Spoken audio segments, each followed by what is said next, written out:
Welcome back to video 10. Yeah, 10 I think it is, for our how it's made. Last we left off, we're waiting on our guard material to get in for the longsword that we've been making through this video process. And we do have the guard material in. We started working it already. We have the guard slot cut in. But since we're at video 10, we wanted to give you guys some examples of pieces in the same vein and the same line of the piece that we're currently making today. So without further ado, ta-da! So this is these are different versions of the Gothic bastard sword, they call it. It's a common name for it. And these are different versions. You can get this one today, but you can't get that one anymore. It's always been a favorite blade of mine, and I've always wanted to remake it. And I have made a few in the past. For this particular one, I got a chance to go to Leeds, and there was a few surviving examples all over Europe. And I got a chance to go to the museum in Leeds and study the surviving one that they have there. So the first time I saw this blade was this particular piece here. So this version of the blade actually is a TV show prop. So this one came from the show Highlander. It was used, if you're familiar with the show Highlander, it was used later on in the show. It was Richie Ryan's second sword. And the first time I saw it, and as soon as I saw it, I fell in love with the piece. This original one I happened to find, I think you can see it. I was in St. Augustine over on the east coast of Florida at a hole-in-the-wall knife store. And it was just sitting in the corner. And at the time, this blade had already went out of production.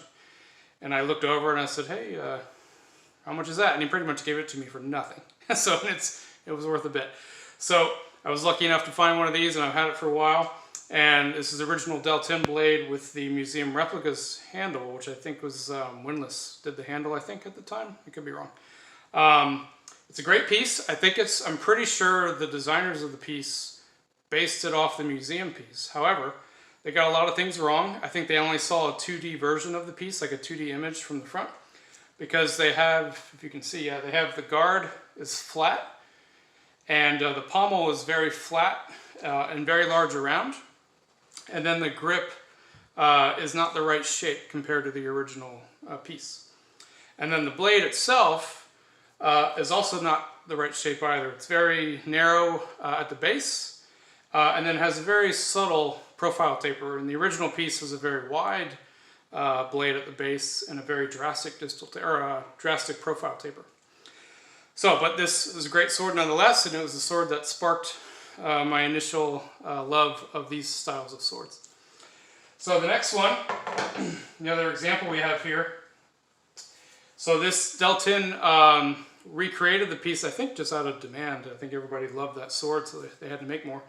But somebody at his company had to study one of the originals. I don't know if it was the one in Leeds that I got to study or one of the other ones throughout Europe, but they started making changes and made it a bit better. So they got, if you can see, yeah, there we go. So there's a subtle S curve in the guard. So they got that in. The pommel was also a bit thicker. They got that in. But the two main issues I have with this one, I have to thank my friend Shelby. So she found this and got it for me about a year ago. And I was floored. I was like, whoa, like my jaw was on the ground for probably 5 minutes. I was like very thankful that she found this for me. So it was great. And it's a great piece. But compared to the originals, the grip is very big around, especially in the center here. It's very chunky. And then that blade shape still is very similar to the other one, where it's pretty narrow at the base and has a very subtle taper. Now, they do make two versions of this blade. One that has a wider blade and it's a bit longer. However, it's still the taper in that blade is very subtle. So the original piece, the one that I got to study in Leeds, there's a bit of controversy behind it because for a while, and still even today, there's some arguments whether or not the hilt is actually the original hilt of that blade.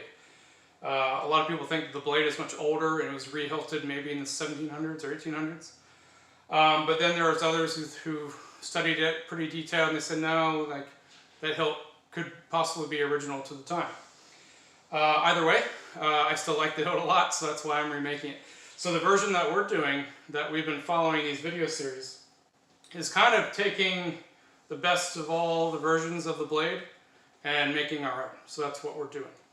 So the blade that we have here, it's hard to tell the length in these videos, by the way. So these blades, these are all about 36, 37 inches long. But this blade is a much wider base and then tapers a bit more drastically like the original blade shape does.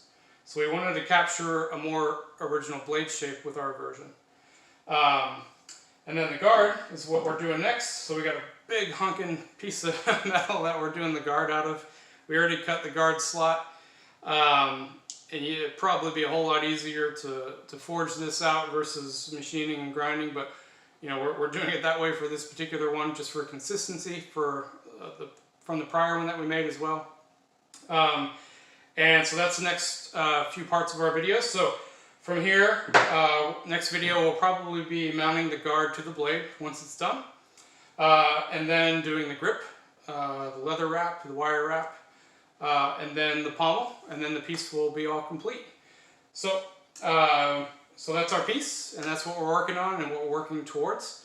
And I hope you like our video series, and please follow often. And what I'll try to do as well is in the comments below, I'll post the articles of the original piece that I got a chance to study in Leeds, so you can see that and compare it to the pieces here. And yeah, so thank you very much for watching. Hope you're enjoying, and I'll see you in the next one. Thanks.